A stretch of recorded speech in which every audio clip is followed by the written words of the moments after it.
Ratio of income of A to B is 5:4 and ratio of the respective expenditure. ಅವರು income ratio ಕೊಟ್ಟಿದ್ದಾರೆ. Income ratio ಎಷ್ಟಿದೆ?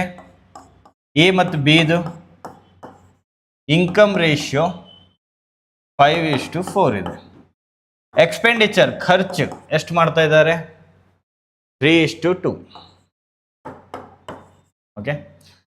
End of the year, ಒಂದು ವರ್ಷ ಆದ ನಂತರ ಅದೇ ವರ್ಷದಲ್ಲಿ 1600 ರೂಪಾಯಿ ಇಬ್ರು ಉಳಿಸ್ತಾರೆ. ಒಬ್ಬೊಬ್ರು ಏನು ಮಾಡ್ತಾರೆ? If the end of the year each saves 1600. Okay, ಇವರು 1600 ರೂಪಾಯಿ ಉಳಿಸ್ತಾ ಇದ್ದಾನೆ, ಏನು ಬಿನು 1600 ರೂಪಾಯಿ ಉಳಿಸ್ತಾ ಇದ್ದಾನೆ. ಇನ್ಕಮ್ದಾಗ ಖರ್ಚು ಮೈನಸ್ ಮಾಡಿದರೆ ಡೈರೆಕ್ಟ್ಲಿ 5 - 3 2 ಬರ್ತಾ ಇದೆ. ಇಲ್ಲಿ 4 - 2 2 ಬರ್ತಾ ಇದೆ. ಅಂದರೆ ನಮ್ಗೆ ರೇಷಿಯೋದಲ್ಲೇ ಕರೆಕ್ಟ್ ಸೇವಿಂಗ್ಸ್ ಬರ್ತಾ ಇದೆ. ಎರಡೂದ್ರಲ್ಲಿ ಸೇಮ್ ಸೇವಿಂಗ್ಸ್ ಬರ್ತಾ ಇದ್ದಾವೆ. ಸೊ ಇದನ್ನೇ ರೇಷಿಯೋ ನಾವು ಕರೆಕ್ಟ್ ಅನ್ಕೊಂಡ್ಬಿಡೋಣ. ಅವ್ರು ಏನು ಕೇಳಿರೋದು?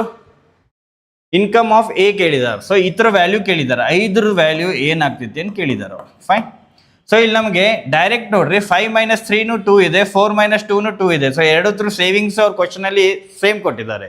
ಸೊ ಡೈರೆಕ್ಟ್ಲಿ 2 ವ್ಯಾಲ್ಯೂ ನಾವು 1600 ಇಟ್ಕೋಬಹುದು. ಎರಡು ಸೇಮ್ ಇದೆ, ಕಂಡೀಷನ್ ಸ್ಯಾಟಿಸ್ಫೈ ಆಗ್ತಾ ಇದ್ದಾವೆ. ಸೊ 1ರ ವ್ಯಾಲ್ಯೂ ಏನಾಗ್ತೈತಿ? 2 ವ್ಯಾಲ್ಯೂ 1600 ಇದ್ರೆ 1ರದ ವ್ಯಾಲ್ಯೂ ಎಷ್ಟು? 800. ಓಕೆ. ಸೊ 5ರ ವ್ಯಾಲ್ಯೂ ಎಷ್ಟಾಗ್ತೈತಿ? ನಮ್ಗೆ ಇನ್ಕಮ್ ಆಫ್ ಎ ಬೇಕಂತ ಹೇಳಿದ್ದಾರೆ. ಸೊ 5ರ ವ್ಯಾಲ್ಯೂ ಏನಾಗ್ತೈತಿ?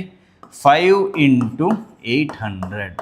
So directly 5 × 8 = 40, 4000 rupees. ಓಕೆ.